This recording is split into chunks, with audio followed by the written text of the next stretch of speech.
This is the web transmission service of the Royal Canadian Military Institute. On November the 13th, our Defense and Security Studies speaker series welcomed noted Kremlinologist Dr Aurel Braun, discussing recent developments in Russian strategy and diplomacy. In 2012, Professor Braun was awarded the Queen Elizabeth II Diamond Jubilee Medal for services to Canada and for academic distinction by the Governor-General of Canada. Professor Braun has published extensively on international relations and strategic studies and is a specialist in international law. He is the author and/or editor of several books. His latest book is NATO-Russia Relations in the 21st Century, and his forthcoming book is on Russia, the West, and Arctic security, and that is certainly something we look forward to seeing as soon as it's available. Perhaps a book launch here is in the works. Well, thank you very much. So, welcome, Dr. Braun, and we look forward to hearing from you. And be ready with your questions in a little while. Thank you very much. Well, thank you very much for that kind introduction. And let me apologize for sitting. I injured my Achilles tendon. I'm recovering, but it's more difficult to stand. And thank you again for that very generous introduction. And with the mention of Taylor Swift, I'm just wondering if my new book should be made into a musical. It would be perhaps enjoyed by more people than 7 academics, 3 of whom will not like it, 4 will like it, and nobody else will read it. But this is a topic that is enormously large. And given the changes recently that have happened in the United States and the ongoing international changes, this almost calls for some kind of prediction. Now, there's a Russian expression, and you would know that, that the past itself is unpredictable. Who dares predict the future? Well, tenure professors are foolish. They may be willing to engage in that, but we haven't been very good at prediction. Social sciences just do not have the tools that have produced accurate predictions. And I think this is why some modesty is really in order. So I want to look at some of the key issues. We only have about half hour. I want to get to the dialogue questions, which I think is much more important than just me talking. But I think we always try to look for answers. And what I've concluded in my relatively long academic career is that the problem is not so much with the answers. The problem is that often we don't ask the right kind of questions. And finding the right kind of questions is enormously difficult. And we need to spend time on that. So we look at the war in Ukraine. We need to understand that this is not a local phenomenon, that this is not something that is merely regional, that this affects, and we're looking at 2 wars, 2014 and 2022, that this is something that affects NATO, it affects international law, it affects international institutions. We have an enormously large stake in this. We may not always understand it, but it has very wide implications, and I certainly hope that the new administration coming in Washington will get some understanding. And I'm optimistic about some of the people coming in, less so about some of the others who are joining the Trump team, but we'll have to see. Because what we have witnessed was not just this attack on Ukraine, but also a brazen assault on international law, a fundamental delegitimization of the United Nations. The United Nations will never be the same after this. In 1935-36, the League of Nations, when it failed to stand up to Mussolini, never recovered from that. And I don't know if the UN will recover from its failure to really do what would have been necessary in terms of making collective security viable, and it failed miserably. So I want to get to some of the questions and try to have some kind of assessment. So first I want to look at what are the causes of this conflict versus the rationalization that we see of what has happened. Second, how do we right-size Russia. And I'll explain why I think that is important. Third, how do we define the threat? What is exactly at stake? And fourth, how do we distinguish between intent and effect? Because again, we don't do that adequately in many cases. So it has been said that foreign policy starts at home.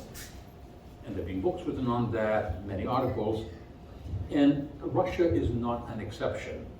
On the contrary, in the case of Russia, the domestic factors are so intertwined with the external factors that it creates a relatively unusual situation, meaning that the domestic moral forces for policy in Russia are even more important than the vast majority of cases.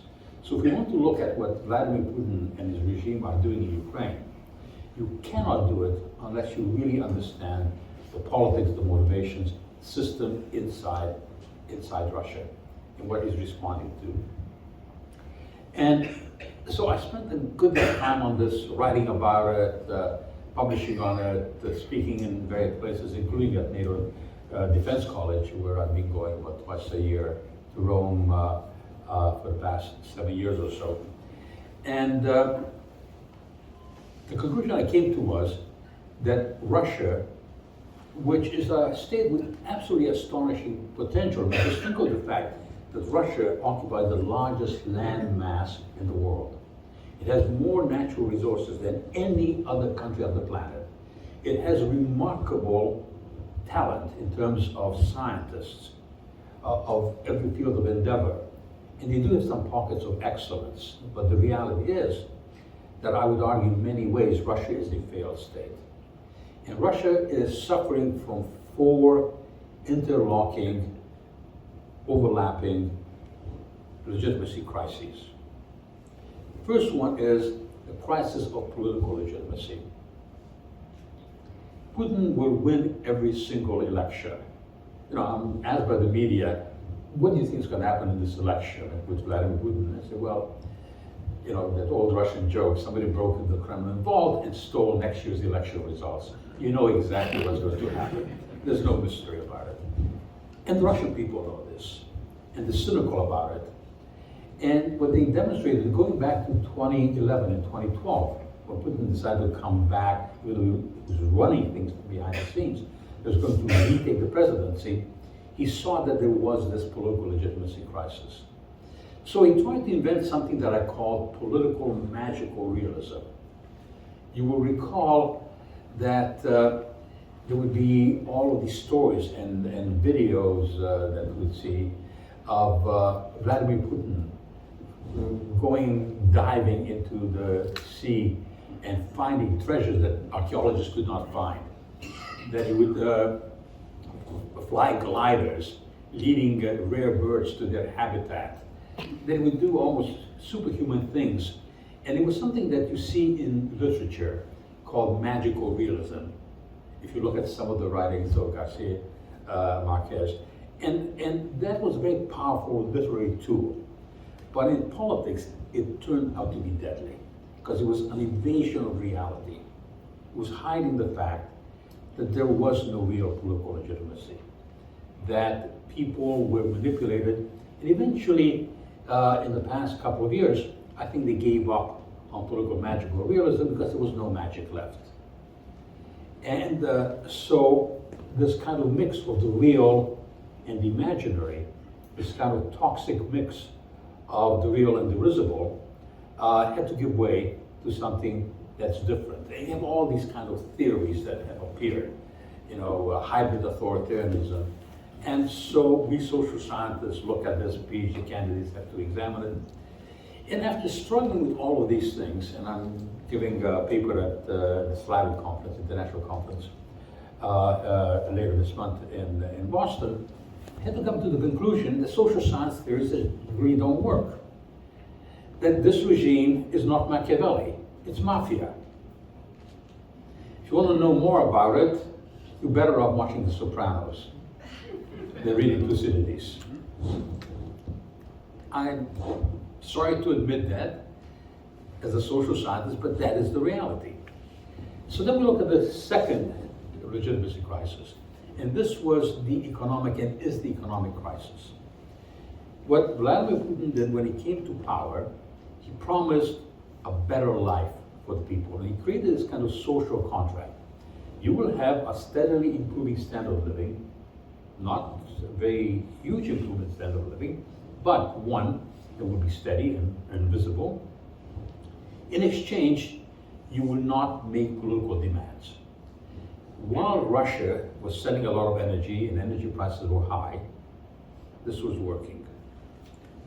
But with the oligarchs taking as much as they could, with the crisis in energy, where energy prices, oil and so went down to $40, and that made the economy unsustainable, stagnation set in. And therefore, this economic legitimation, even though Russia claims that the economy is growing, it really isn't, that has failed as well. So you have an economic crisis.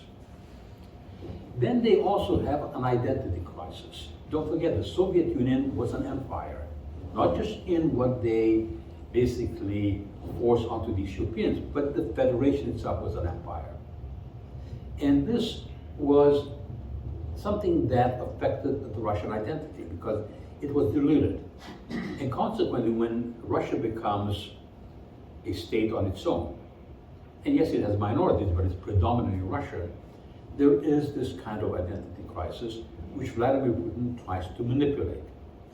And so how do they manipulate it? They try to say, well, we don't really want to be Europeans. We are Eurasian. But the reality is that Russia has been a European state for 300 years. Look at music, look at literature, look at the science.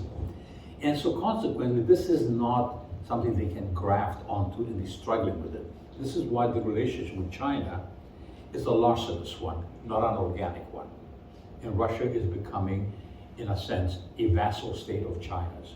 Vladimir Putin has mortgaged Russia's future in order to stay in power. So you have these three crises working together. And when you look at Russia overall, and I have something that I call the 30-year rule. If you look at Nazi Germany, fascist Italy, militaristic Japan, 30 years after the end of the war. In 1945, these were devastated countries economically, politically unstable, coming out from Nazism, fascism, militarism. Move forward 30 years, 1975. Each one of these states, I'm talking about the Federal Republic of Germany, each one of these states was a thriving, successful, vibrant democracy with a competitive, multifaceted economy. Russia now has emerged from the Cold War. The Soviet Union, communism collapsed in 1991, so we're over the 30-year mark. The average Russian on a per capita basis is poorer than the average Romanian or the average Turk. Given the resources that they have, that is the description of a failed state, of missed opportunities. And so what do dictators do? They reach into the toolbox of dictatorship and they look for external causes. They need to have external successes. That's how you sell it. You create external enemies. You constantly have to do this because you have to up the ante. It is a diversion from the domestic problems. And it is inevitable because there is no domestic legitimacy, since this kind of regime will never do what it takes to create genuine legitimacy. Then we look at the fourth crisis, and that takes us to Stein's law. Stein's law, many of you would know, is something formulated by the great economist Herbert Stein, who said, if a trend cannot continue, it won't. And guess what trend cannot continue in Russia? Putin is not going to live forever. It's not going to continue. And this is a personalist regime. And we should be prepared to think about the post-Putin era, because there could be really dramatic changes. The way they're acting right now is as if he would be immortal, and he isn't. So when you have all of these factors, you have a very large state that in economic terms, if you look at nominal output, the GDP of Russia in nominal output, it's about the size of Italy's. This is a remnant of a superpower, and it's a wretched remnant of a superpower. From an economic perspective, they have failed. But they have guns. They have military capabilities. They emphasize that. So we can't ignore it. We can't ignore a state with a lot of nuclear weapons. So I think we need to take it seriously. But it's also important to right-size Russia. And what do I mean by that? One mistake is to underestimate your opponent or your enemy. And this is what we teach our students. And it's sensible. But there is a danger that is equally great, and that is overestimating your opponent or your enemy. And why is that a danger also? If you overestimate, then particularly in Europe, you have the phenomenon known as deference. Deference. Deference in terms of, that's in the Collins English Dictionary, defined as basically trying to accommodate the other side, caving into the other side. And this is what we have seen time and again in the case of Russia. Remember Emmanuel Macron saying, Russia must not be humiliated. Yes, they made a mistake in invading, but they must not be humiliated. I'm going to keep going and visiting Vladimir Putin. He was sitting at that long table, do you recall, during COVID? Well, that really yielded results, right? And let's not forget, this is the brilliant leader who said that NATO is suffering from brain death, but now he wants to revive NATO and lead NATO. Well, he's got a better vocabulary than Trump, better haircut. I'm not sure there's that vast an intellect there, but there was that deference. And right-sizing Russia means that we treat Russia with the respect that any country is owed, but at the same time, we stand up for what is in our interest in a realistic fashion. And that is the balance of finding the right sizing of Russia. So, what happens in this conflict? Russia was not right-sized. In 2014, Russia invades Ukraine. It takes over Crimea very quickly. The Ukrainians are unprepared. They have a totally ineffective military, deeply infiltrated by the Russian Secret Service, and the Russians take over some parts of the Donbass. What is the Western reaction to that? Nothing. Well, we'll have some sanctions, right? Real sanctions? No. It's President Obama who tells us that Russia is, remember, junior varsity. He subcontracts the removal of chemical weapons from Syria to Vladimir Putin, and thereby allows the Russians back into the Middle East when basically we're pushed out. Astonishing. It's diplomatic malpractice. But what does the business community do?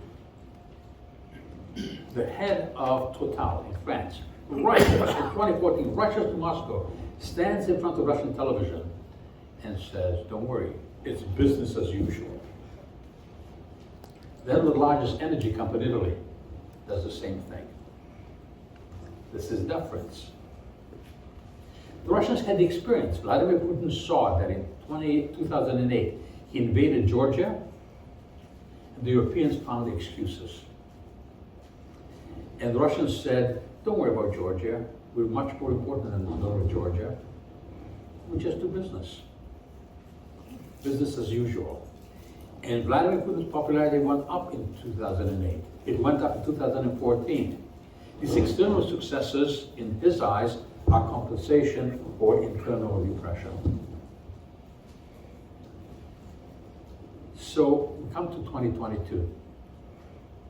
And now we have in the White House President Biden. President Biden warns the Russians, tells him repeatedly, it's phone calls with Vladimir Putin, and tells Vladimir Putin, do not dare invade Ukraine. There will be really dire consequences. And he says this repeatedly, once in person, other times by telephone using a translator.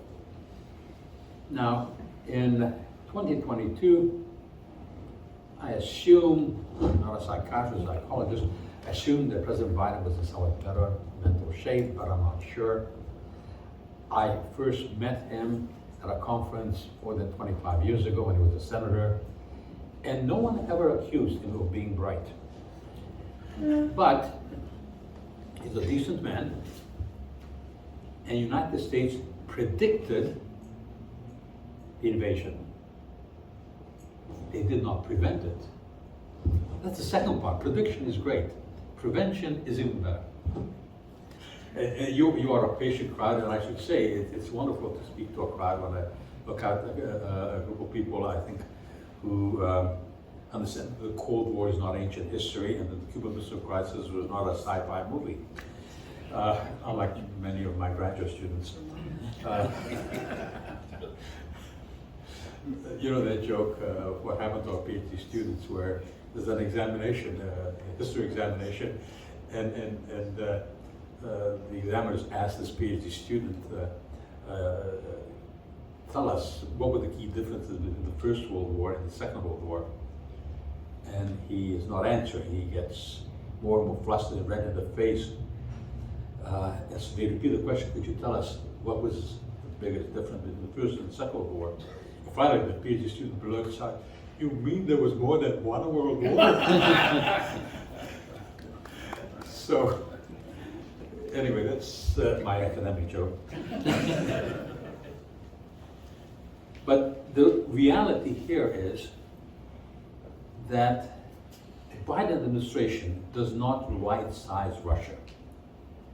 And what they say to Russia basically is, don't invade Ukraine, there'll be sanctions, and they had years to prepare for those sanctions, and that we are not going to go to war with you, so they exclude that. So they diminish deterrence, and we're going to defend every square inch of NATO territory, but we won't be in Ukraine. And they are not selling the armaments that the Ukrainians would want, and the Germans are not willing to give them anything, basically, except meals ready to eat and helmets. I would think that's something of a green light if I were sitting in the Kremlin. And they went in with the expectation that they're going to win, that they were going to just roll over the Ukrainians. And we know that some of those troops were carrying, Russian troops were carrying dress uniforms with the expectation that within a few days they would be parading in Kiev. Well, you know, this tells you about military estimates and you know, what Gerasimov and the others talk about the military leaders with not a very high IQ. In the case of the Russians, or a misestimation. But it doesn't mean that they couldn't have come close to it. Because do you remember what the advice given by the Biden administration was to President Zelensky? You recall? Mm-hmm. Flee, evacuate. And you recall what the response was by President Zelensky, very memorable, which was, you know, I'm not looking for a ride, I need ammunition. Think about it, what would have happened if President Zelensky had fled? It's not a perfect analogy to Afghanistan, but I am willing to make a small bet that if he had fled, there would have been a collapse, and Putin might have won. That went against the advice of the Americans because they missized Russia. And then we know the slow trickle of armaments. We know that even now the Ukrainians, after begging for F-16s, haven't got the pilots because they didn't start training until about a year ago. And we are now almost 3 years since the invasion. So we bear a good deal of responsibility for what has happened. But I want to conclude because I like to get engaged in a dialogue. Nothing is predetermined. Ukraine is not doing well, but it hasn't lost the war. Russia seems to be doing better now, but it hasn't won the war. They're taking vast losses, and nothing on that scale is infinitely sustainable. What happens depends on us. We have an enormous capacity in the West, but we haven't mobilized it. The fact that Russia can produce more 122 millimeter shells than we produce 155 millimeter shells collectively tells us of how we really haven't committed to producing enough weapons, of spending enough on our military, of, in the case of Germany, when they talked about this Zeitenwende that hasn't been fully implemented, of the very low Canadian military spending. The blame goes around. We better wake up because there is a tremendous amount at stake. And it's not over unless we allow it to be over. It's over in a way that Putin gains. Ukraine is not the end of it. Because he needs to get external successors. He's not going to risk his rule. This is not how organized crime functions. So we better understand that we need to be realistic, and we need to spend what it takes, and we need to have the patience to continue this, because it's not charity. It is something that is central to the interests of NATO. It is central to the survival of anything that resembles an orderly set of norms in international relations, or any hope for any kind of rule of law in the international system. Thank you, and I'll be happy to try to answer questions.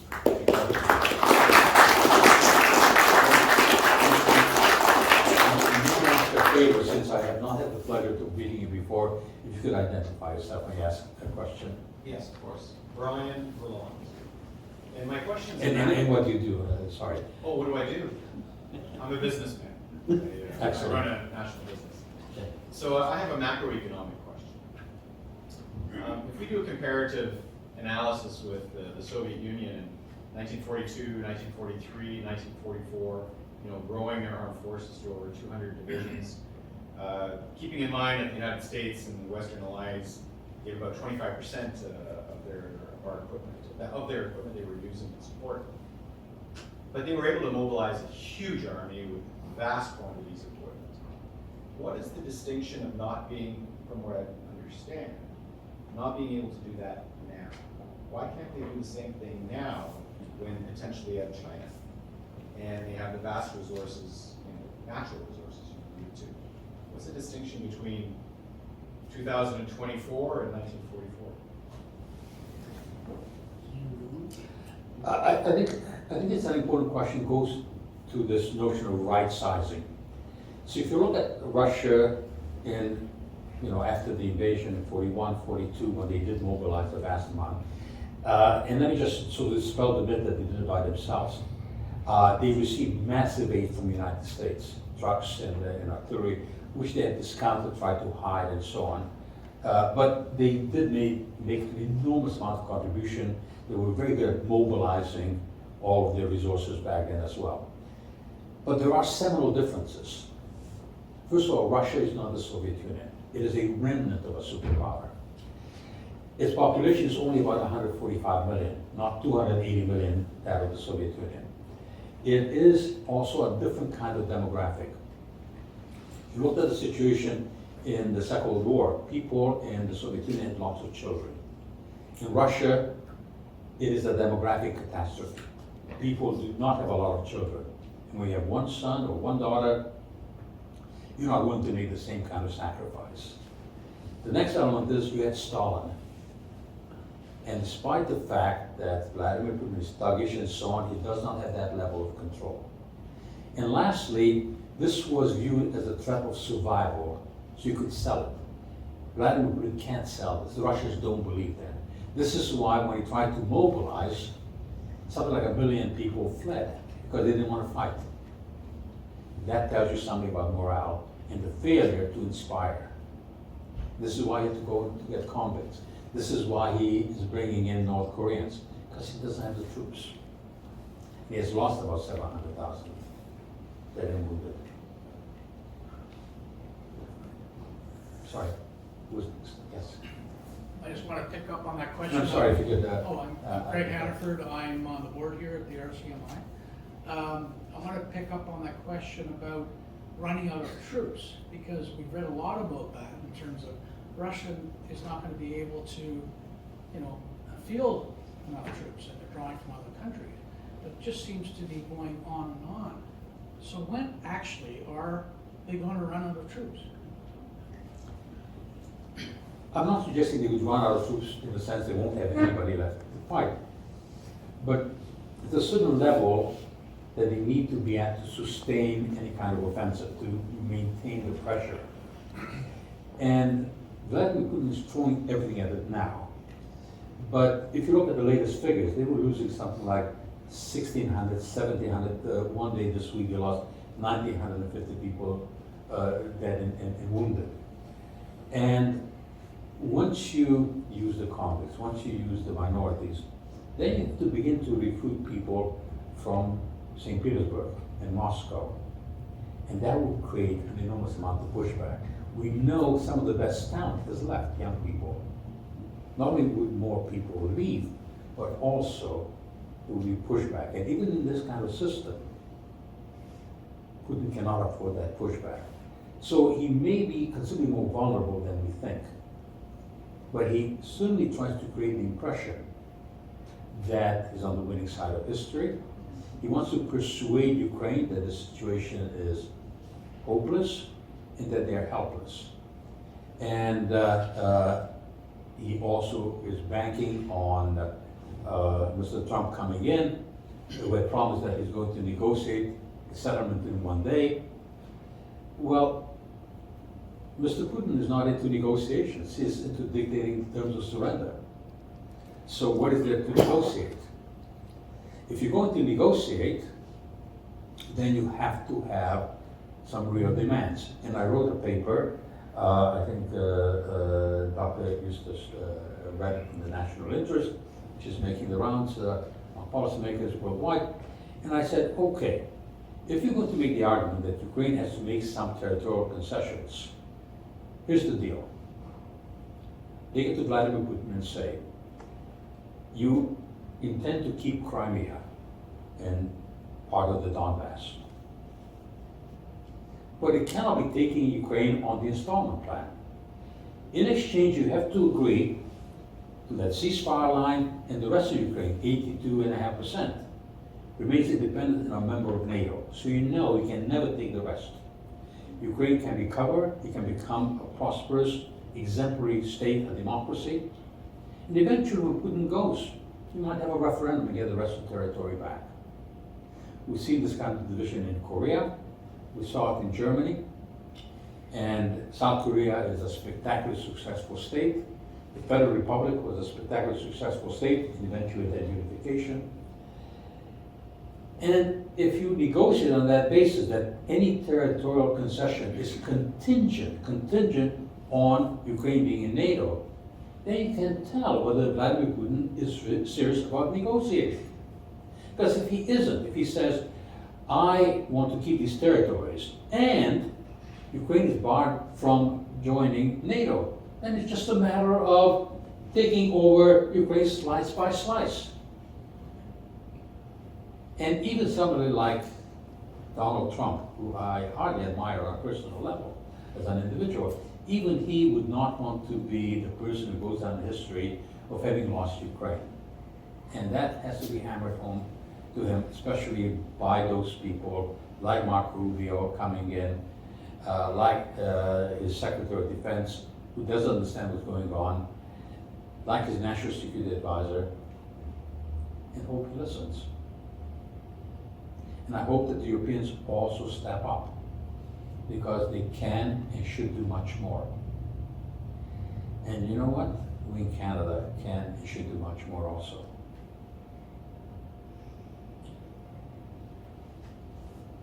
Yes? Dean Miller, we met during the dinner.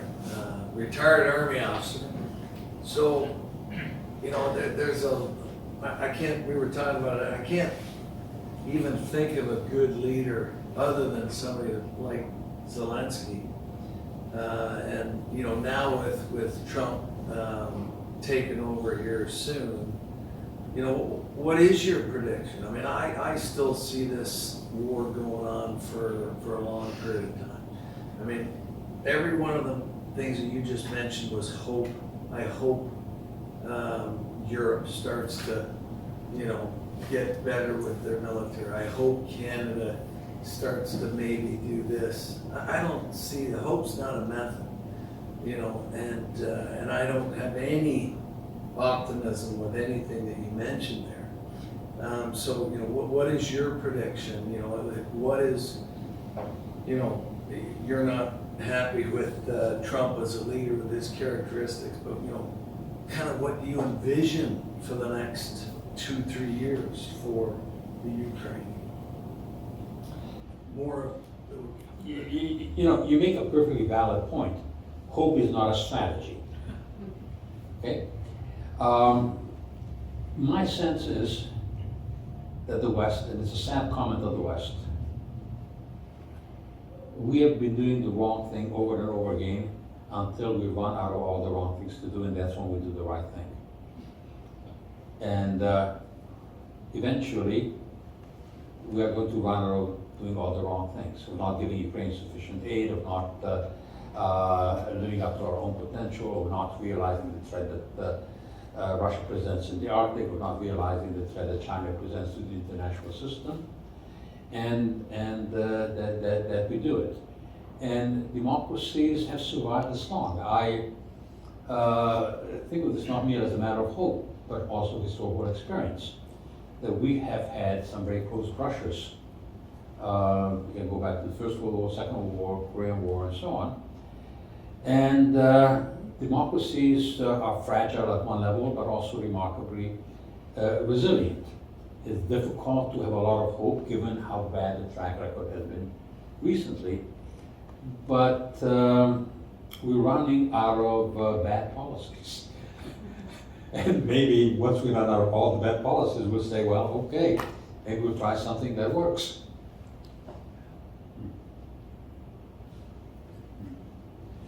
Yes. Kevin Perry, retiree.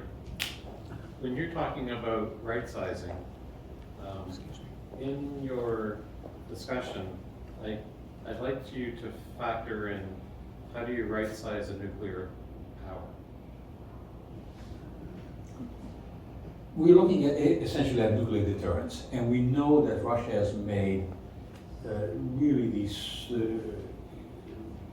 very, very vicious nuclear threats, and they made it repeatedly, explicitly and implicitly. They talked about the possibility of use of nuclear weapons if Sweden and Finland joined NATO, and they did. And I should say, you know, if you talk about hope, the fact that Sweden and Finland joined NATO, I think, is a tectonic shift. This is not hope in this case.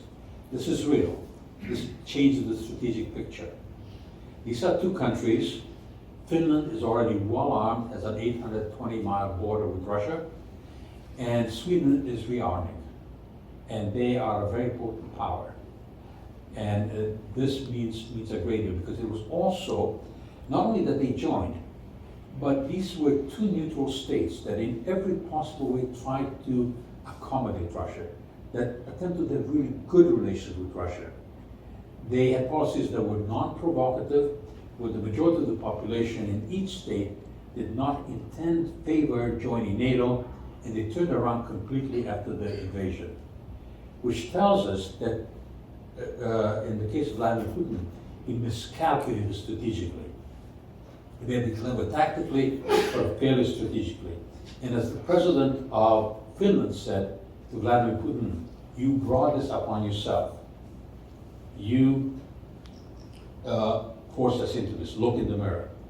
Now, looking at nuclear weapons, and we know that some of the most vicious threats are being made by someone we had viewed as a moderate, Dmitry Medvedev. Remember, he was prime minister, he was president, and he's made these threats numerous times. So the answer to that, first of all, is there's something called nuclear deterrence. We went through that in the Cold War. Yes, you have nuclear weapons. So do we. So the question is, what do you think you're going to achieve if you go into a nuclear war? You think you can win a nuclear war? No. No, that would be suicide. Next question is, are you suicidal? Now, I could go over all the theory that I teach my graduate students about nuclear deterrence and the various things from Brody and others who have written tomes and Mandelbaum and others on nuclear deterrence and the brilliant writings of Raymond Aron about deterrence in general. But I come to the conclusion that there is something, using Occam's razor, that tells us something much more about the nuclear threat in Russia. Have you looked closely at Vladimir Putin on newsreels or in photographs? Anyone? Take a really close look. This is the little man. He's really tiny. He's only about 5'5", maybe 5'6" and that with elevator shoes. And he rides very small horses, who also have elevator horses. He comes from a very poor family. His face is smooth. It's Botox. I talked to various physicians. His shirts, what kind of shirts do you think he wears? We know now because we have some information. $650 Brioni shirts. His shoes are custom made in England, $2,500. His suits are Loro Piano, specially grown sheep, woven, $20,000 suits. Do you think a man who wears those clothes is suicidal? Don't think so.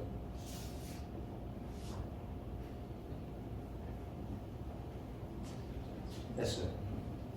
Tony Partington, also a retiree, and a supplemental to the scenario that was just discussed. The Scandinavian nations are in big time, but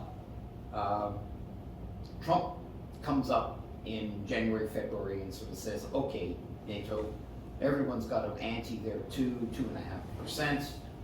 Now, not in 5 years, not in 10 years. It's almost physically impossible for people to do that. And he backs out of his ultimate guarantee of backstopping NATO. And because Ukraine becomes stalemated, he decides to go for the Baltic states.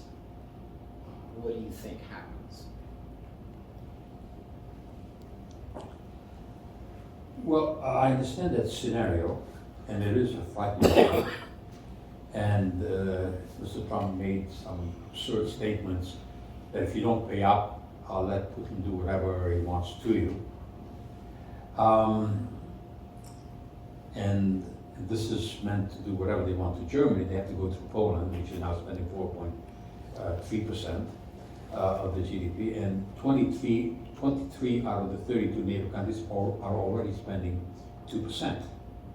So it's not the case that they're not meeting it. Most are meeting it, and probably more will meet it. We have defense capabilities, and Russia has proven to be a less than capable military power.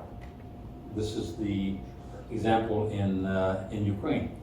We thought they were 10 feet tall, but going back to the great American philosopher, Mike Tyson, who said that everybody has a plan until they're punched in the mouth. And when the Russians were punched in the mouth, all of a sudden they did not do that well. So I am skeptical that Vladimir Putin would say, wow, Trump now is saying they're not going to defend Germany, let's go for Berlin. Don't quite see it. No, I was more after the Baltic states, Latvia, Lithuania, and Estonia, which are much I understand, and then they could go for Narva, which is sort of or Russian. But now I think the linkages have become much closer. So if you go after one, then the others would have little choice. And I think even Mr. Trump would not want to be the person going down in history who saw this happen. I think more likely what we're going to see is the political maneuvering by Russia. Notice that in Hungary, Viktor Orban has really blocked a great many things that would be favorable to enhancing NATO power, and is close to Vladimir Putin. Robert Fico, who survived an assassination attempt, is leader of Slovakia, basically is repeating Russian talking points. And the person who I think is most dangerous within NATO is Erdogan in Turkey. Because Erdogan has been enormously helpful to Vladimir Putin. If you go to Turkey, you see hundreds of thousands of Russians basically beating some of the boycotts and some of the sanctions by going through Turkey, vacationing through Turkey, flying through Turkey, and Erdogan will be playing a double game, undermining NATO at every single turn. And we know that he shut down the alliance to allow Sweden to go in. And I think that's where Vladimir Putin is going to find it most fruitful to undermine the alliance.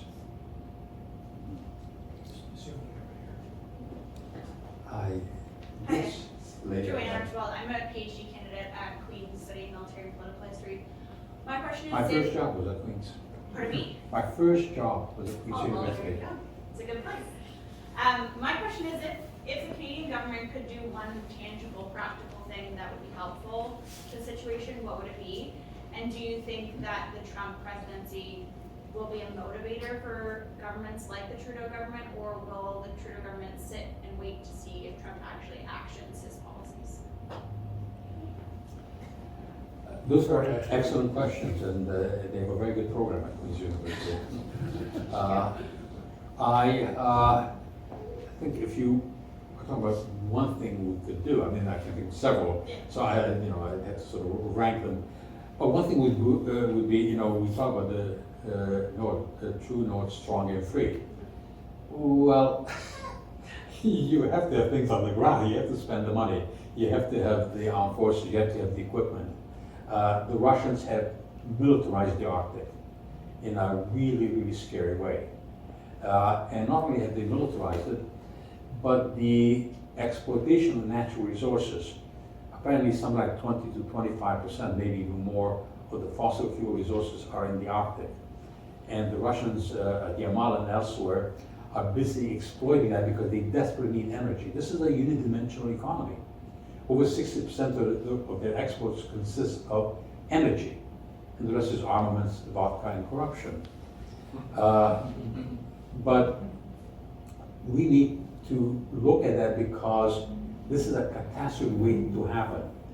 An oil spill, energy spill in the Arctic would cause the kind of ecological damage that would make anything that occurred in the Gulf of Mexico look minor by comparison. And we really are not prepared for that. So we really need to do things in the north. And I think that would be perhaps my top priority, and there are a number of others. Now, regarding Mr. Trudeau, who's a fine man with great hair, but I don't think there's a viable, sustainable relationship between him and Mr. Trump. If Mr. Trudeau stays as Prime Minister, we are going to have possibly the worst relationship in memory with the United States. Mr. Trump personalizes relations, he despises Trudeau, and I think the feeling is mutual. And he would certainly try to force Canada to spend more. It would be difficult to do that with Mr. Trudeau in power, but don't forget that the United States can renegotiate the US, or what they call the USMDA. They can hurt us really, really badly with that.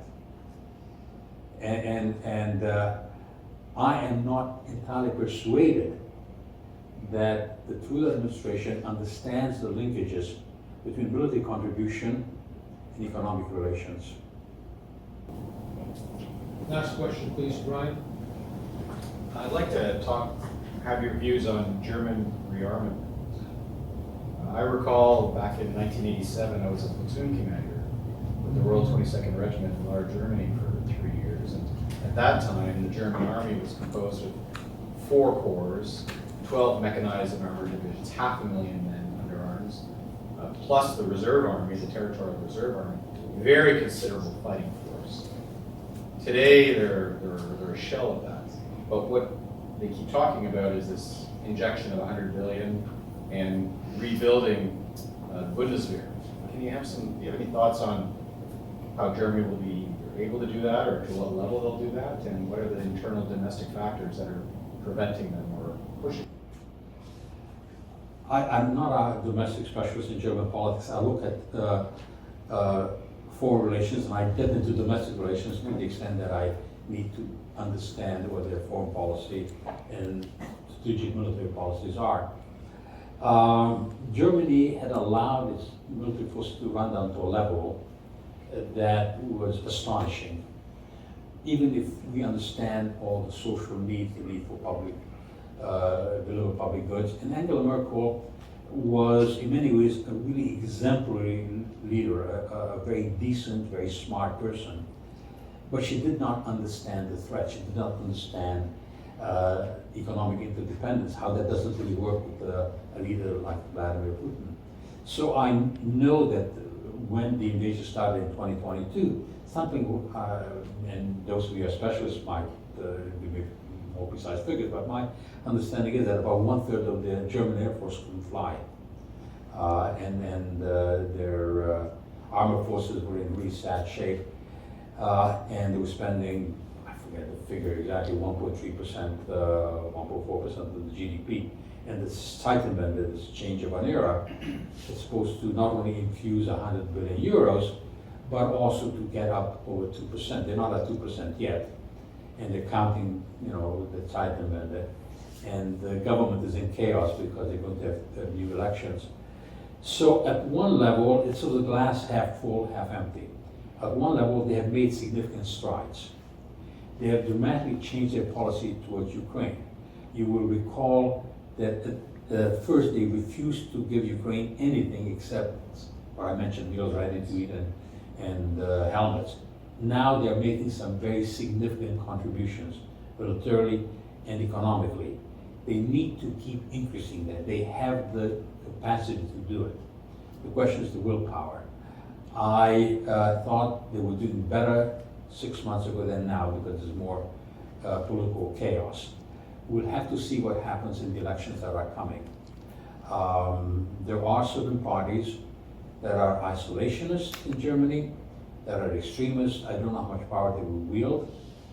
The Christian Democrats probably will take a strong stand, both regarding military and Russia, Ukraine.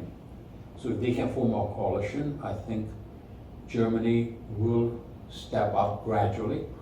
I think they should do it faster. I think it's very important. They are the main engine on the continent. With due respect to Mr. Macron, he may think he can talk the Russians out of anything. The Germans are the ones who can do the job to make sure that Putin doesn't do what he wants. So they really need to step up. So, ladies and gentlemen, I think you've just had a master class. Please feel free to sign up for some of Dr. Braun's U of T courses so you can get even further. But I think if we could just give him a round of applause for all the effort he put in.